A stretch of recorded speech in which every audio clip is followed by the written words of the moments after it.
Hi, I'm David Maldo from Telepresence Options.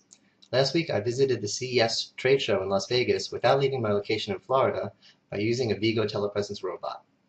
I put together a few clips of what I saw, so check out the Vigo experience from my perspective.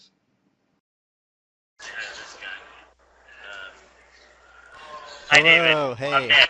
Ned, how's it going? Nice to meet you face to face. Yeah, same to you as well. This is Welcome great. to CES. I'm in Vegas. You are.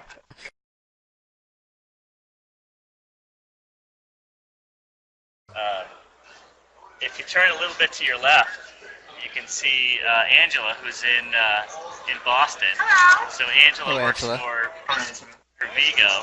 How are you?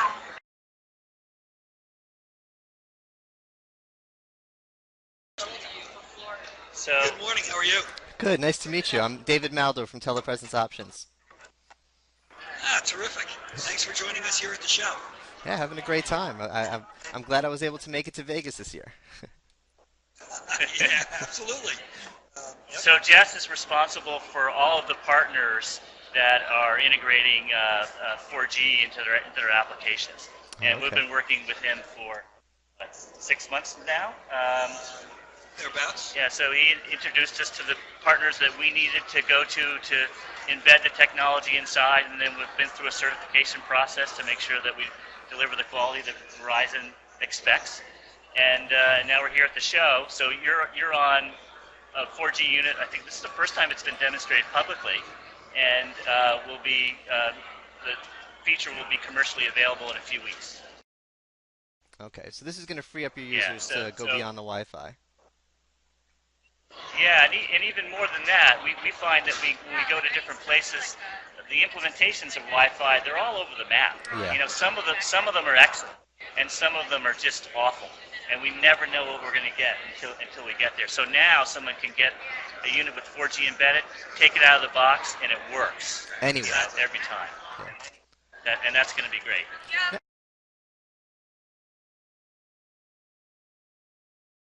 That's right. What is the coolest use case you've seen? The one that, wow, I never thought someone would use our robot like this. That's awesome. Is there anything that's been totally unexpected or just really cool? Well, there's a lot. The one that we get the most publicity around that tends to pull at the heartstrings are students who can't go to school for some reason or another, and now with Vigo they can. And that hasn't been really a target market for us because schools don't have any money, and how are other kids going to treat the unit and all that. So, but it's happened on its own, and so I think there's about 20 kids now in the United States and more coming who have a disease or an injury or a particular health condition where they're at home or in the hospital, and typically the school is sending a tutor to the home.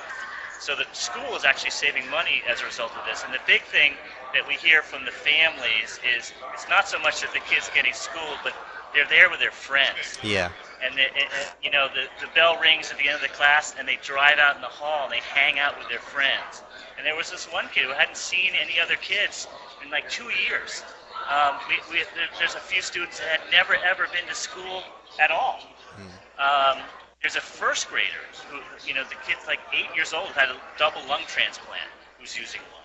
So those are the ones that really warm the heart. You know, a part of what I find interesting about this story is that what you say is this is not a use case that you went after. Right. Right? It's that the technology is there and now being available, it enables, and the market finds niches where hey, that's exactly what I need. Right. And as we move from now that opportunity, but confined to Wi-Fi, certainly use it in that Wi-Fi mode where it makes sense. But now untether even that. Again, the market's going to find new use cases where, that's exactly what I need to solve that Wi-Fi. Unfortunately, I didn't get a chance to play blackjack by robot, but I still had fun. Thanks Ned, Louise, and the rest of the Vigo team for setting me up, and thank you for watching.